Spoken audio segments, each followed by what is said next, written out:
Hindi mo pa rin ba nauunawaan ang mga aral ng iyong mga karanasan?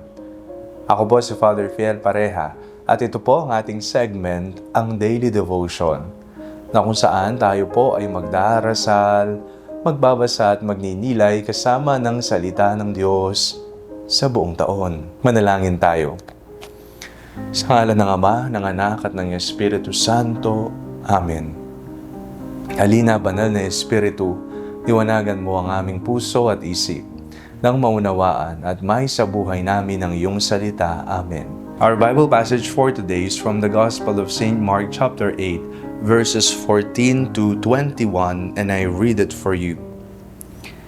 Now the disciples had forgotten to bring any bread, and they had only one loaf with them in the boat.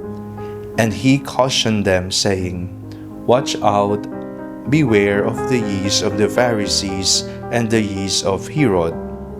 They said to one another, "It is because we have no bread." And becoming aware of it, Jesus said to them, "Why are you talking about having no bread?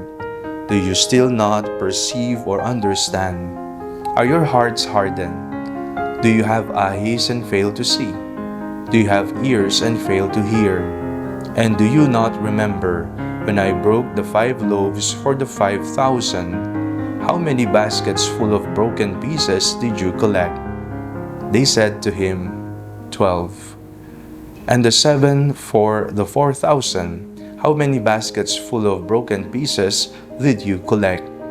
And they said to him, 7. Then he said to them, "Do you not yet understand?" Isa po sa mga naging sakit ng modernong tao ay ang pagiging makakalimutin. Hindi lamang po tumataas sa mga may Alzheimer's, kung hindi sa buhay natin, maraming mga bagay ang nakakalimutan na. Nakakalimutan ang mga magagandang ugali, ang mga naaayon sa ating kultura bilang mga Pilipino. Nakakalimutan ang mga alaala ng kahapon, ang mga aral ng kahapon na pinagdaanan ng ating mga ninuno at sa ngayon, hindi na alam ng mga makabagong henerasyon. Nagiging makakalimutin. Sa ating pong binasang Ebanghelyo, sinabi ng Panginoon ng tahasan sa kanyang mga alagad, "Do you not yet understand?"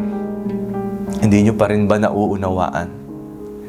Nagiging slow po tayo, o kaya naman, hindi natin makita ang kahulugan ng ating pag-iral sa ngayon sapagkat hindi tayo nag-iisip. Sapagkat hindi natin tinitingnan ang aral ng bawat karanasan natin sa buhay. Nung nasaktan ka, nung iniwan ka ng taong mahal mo, ano ang natutunan mo? Nung niloko ka ng mga kaibigan mo, anong natutunan mo? Nung ikaw ay hindi pumasa sa board exam, anong natutunan mo?